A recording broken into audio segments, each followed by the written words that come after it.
Hello bachcho, let's read the question. The number of ways in which the letters of the word ABBC can be arranged such that the word ABBC does not appear in any word is. So बच्चों यहाँ पर हमारे की points लिख लेते हैं कि अगर आपके पास n वर्ड्स हैं, n लेटर्स हैं और उससे आपको कोई वर्ड बनाना है और उसके अंदर मान लिया कि कुछ रिपीटेड लेटर है. So from n letter word if there are n1 and n2 are repeated number of letters, then total arrangement या total words कितने हो जाएंगे आपके. So total word will be equal to n factorial upon में n1 factorial into n1 factorial into n2 factorial. So this will be the answer. Okay, चलो बच्चों इस चीज को ध्यान में रखते हुए क्वेश्चन शुरू करते हैं. तो हमारे पास अगर हम देखें तो ए बी बी सी ऐसा दिया हुआ है वर्ड. तो ए आपके पास कितने हो गए, 2. बी हो गए आपके पास 4 एंड सी हो गए आपके पास 2.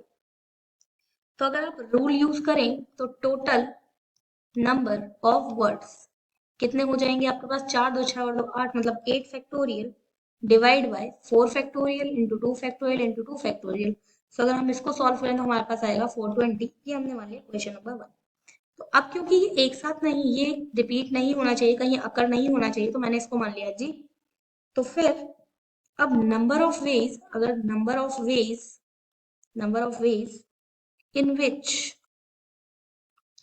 in which G A B B C can be arranged. अगर मुझे G A B B C को अरेंज करना है तो हमारे पास टोटल वर्ड 5 है,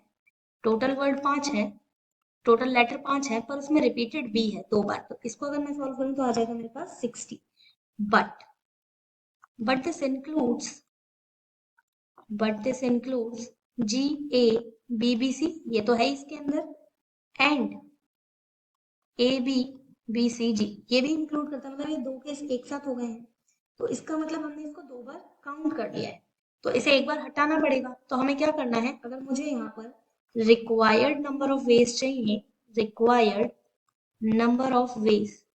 तो हमें टोटल 420 में से 60 माइनस करना पड़ेगा और एक ऐड करना पड़ेगा क्योंकि एक हम ज्यादा माइनस कर चुके हैं. तो टोटल कितना आ गया हमारे पास, 361. So 361 will be the correct answer. Hope you understood it well. All the best.